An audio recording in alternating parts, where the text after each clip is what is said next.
Hi hello and welcome to my channel my dear dear children. और आज मैं आप लोगों के सामने लाई हूँ MCQ questions of the chapter the cookie lady from a book Prism. मैं ये वीडियो मैंने ऑलरेडी अपलोड किया था चैनल पे, but due to some technical issues कुछ पार्ट्स जो थे इसके कुछ क्वेश्चंस डिलीटेड थे, मे बी वो ठीक से एडिट नहीं हो पाया था।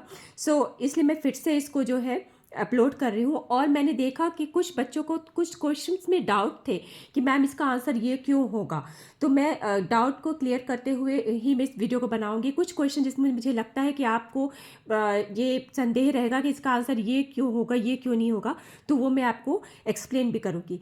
Let's begin with the questions. Question number 1 is choose the correct options for the following questions. 1. Why did Bernard visit the old lady regularly after school? Options are to look after her, option B to provide company to her, option C to satiate his desire for cookies, option D to get motherly affection from her. So the correct option is option number C. मुझे लगता है इसमें किसी को doubt होना नहीं चाहिए। Question number 2 पे आते हैं। On reaching the old lady's house Bernard's heart began thudding and in anticipation for A. Meeting the old lady, B.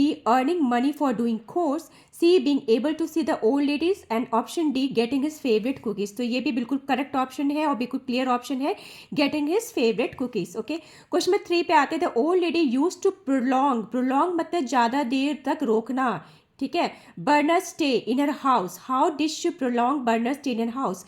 Options are taking extra time for making the cookies. Option B, taking time, asking him to read something to her. Okay.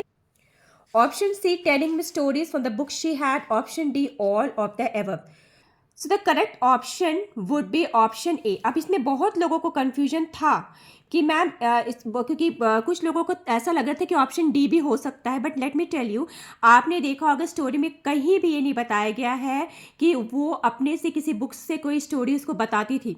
Okay, she did not used to tell him stories from the book she had. No, that is the incorrect option. Option number C is incorrect.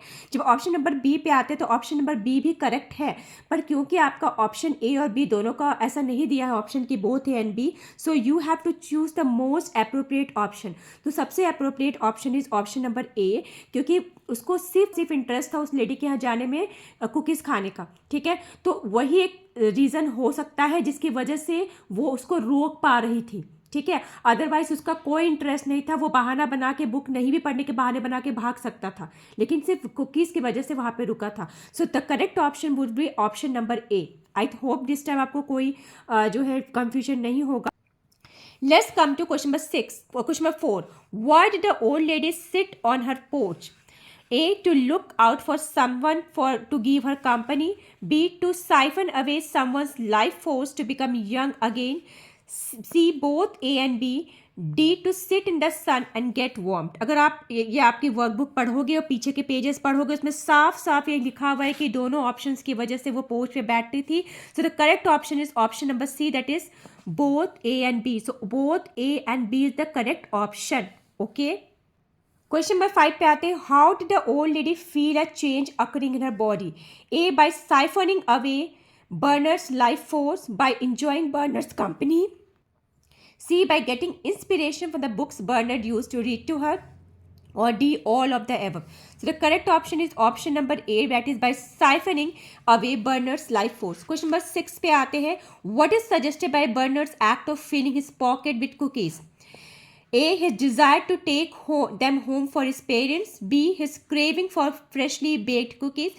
C, his desire to please the old lady. D, his desire to take them for his friend Ernie.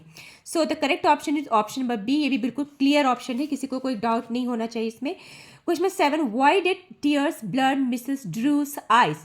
A, to realize the consequences of her sinister plan. B, because her youth and vigor had vanished. To realize that she had annoyed Bernard. D, to see Bernard had taken away all the cookies. So correct option is B, that is because her youth and vigor had vanished. Okay, question number 8 पे आते हैं। How did the old lady react when Bernard told him that it was his last visit to her house? Bernard told her होना चाहिए actually.